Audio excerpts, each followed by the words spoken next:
Hey everybody, welcome back to the ECG channel. My name is Reed, and before we get started, go ahead and download the PDF for today's ECG so you can follow along and subscribe if you enjoy this content. Let's jump into it. So first thing we're going to do here is we're going to look at the forest, and the forest is consisted of our trees, which are our QRS complexes. If I come down here to say V5, I can see I've got a narrow complex QRS that seems to be regular, and then I've got this funky early beat here that we'll look at later, and then I've got a QRS that looks like a little bit different, a little bit smaller in amplitude than the rest of our QRSs, and then what appears to be a resumption of our rhythm again. If I look at the rate of this rhythm, it is solid line here, 300, 150, 100, 75, 60 beats per minute on the dot. You can see that it's landing on a solid line every single time. So we're right at 60 beats per minute without any deviation, at least on this back half of the ECG. The front half's a little bit different if you notice. This one lands a little bit in front of the solid line, and we've got 300, 150, 100, 75, 60. This is probably 70 beats per minute. So a little bit of a change from the beginning, 70 to 60, with this kind of funky beat that we're going to start to come back on and see what's going on. So I see I've got some atrial P waves here, so that's a good kind of starting point. So let's evaluate those P waves, see what the atria is doing. So we've got P waves that are upright in lead 1. In AVF, I would say they're isoelectric. That's okay.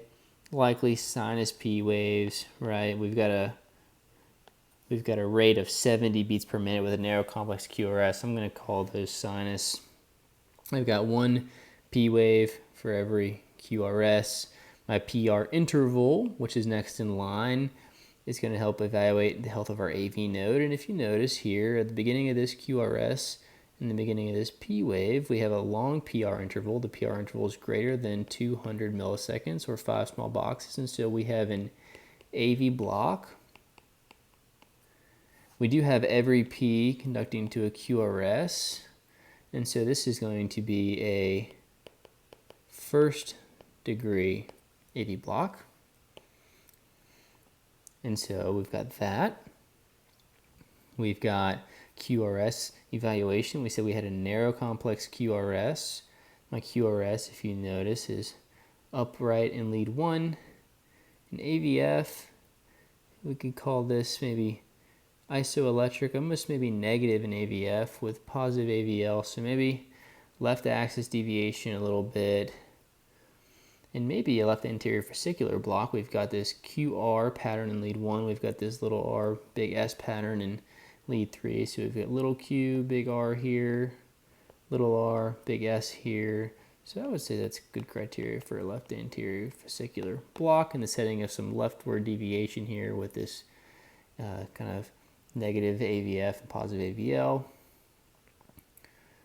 And scan for ST and T wave changes, pathological Q waves, I don't see any. My QT interval appears to be normal. If I look here, R to R, my T wave finishes before it gets to the midway point. So far, we've figured out that this is sinus rhythm with a left anterior fascicular block, a first degree AV block, but what is going on with this rhythm? There's some subtle things that I think we need to take a look at. And so we've got this early beat here that we said right here, early,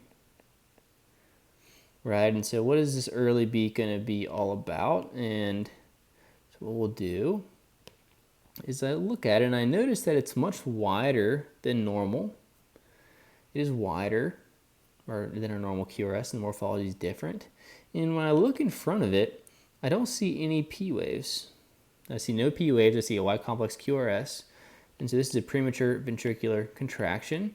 I know it's a PVC because the wide aspect to it means it's not taking my His-Purkinje system.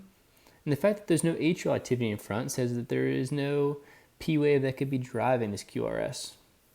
In fact, what I do see is just after the QRS, I see this little deflection in the ST segment that is likely this normal sinus P wave peaking out right there. So that QRS of the PVC occurs just before a normal sinus P wave. So yeah, I would say that This is a premature ventricular contraction. And then I want you to notice there's something very subtle here. Is a subtle change.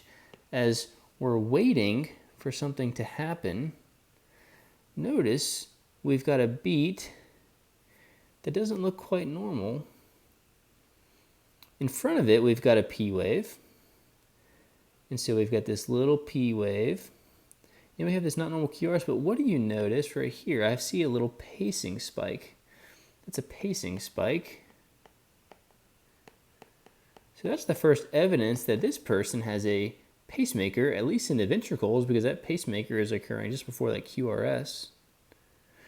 And also what I want you to notice is if you look right in front of this P wave, this is the P wave, and what I can do is I can go up to this P wave. If you look right in front of the P wave, you can see just a little itty bit of another pacing spike. You can see it just here in this lead as well.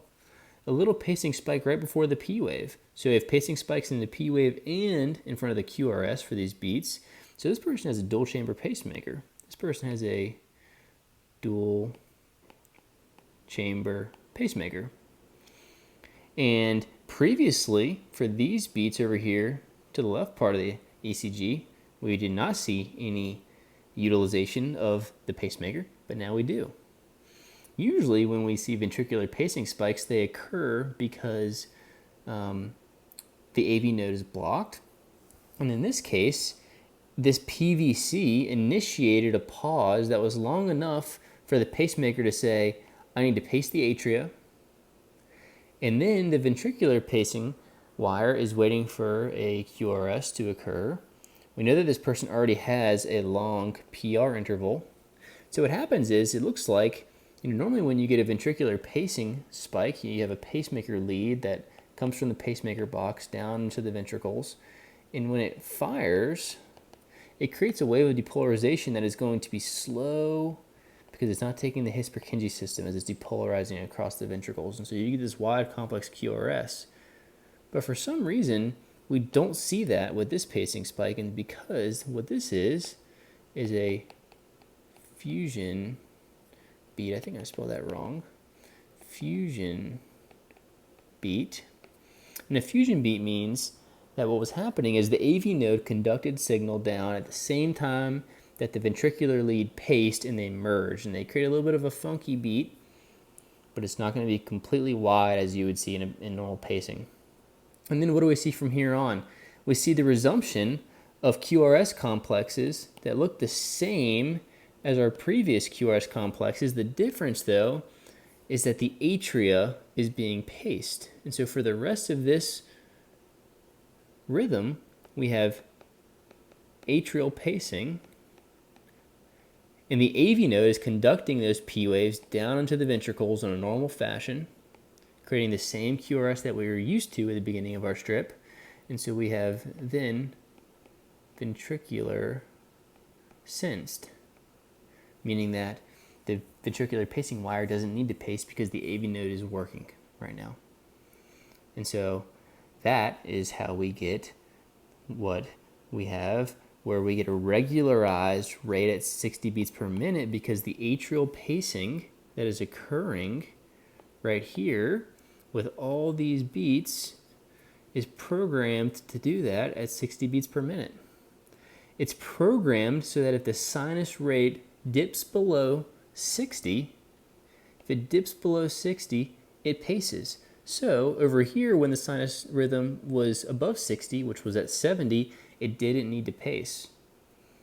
So whatever this PVC did, it just threw off a little bit of the intrinsic rhythm of the heart to the point where this dual chamber pacemaker settings, the threshold was met to start kicking in because it knows it needs to beat at least 60 beats per minute, and that's its job for the heart.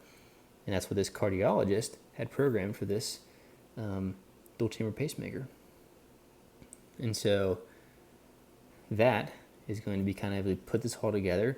We originally had a sinus rhythm.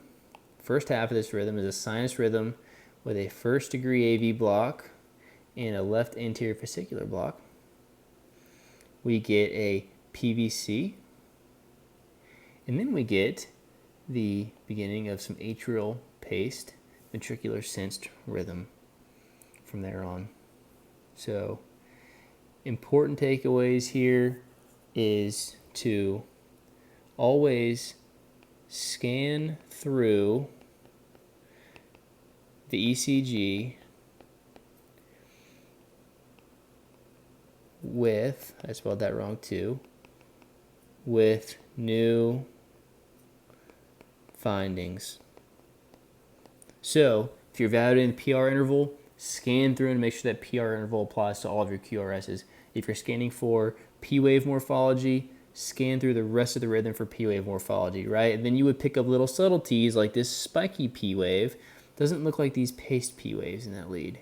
So you start to notice little things about the morphologies in these leads, and then you start to realize, oh, there's a pacing spike, and then you start evaluating deeper and deeper and deeper. So I hope this helped. Throw your questions into the comment section below. Subscribe to the channel if you like this stuff, and we'll see you tomorrow. Have a great day.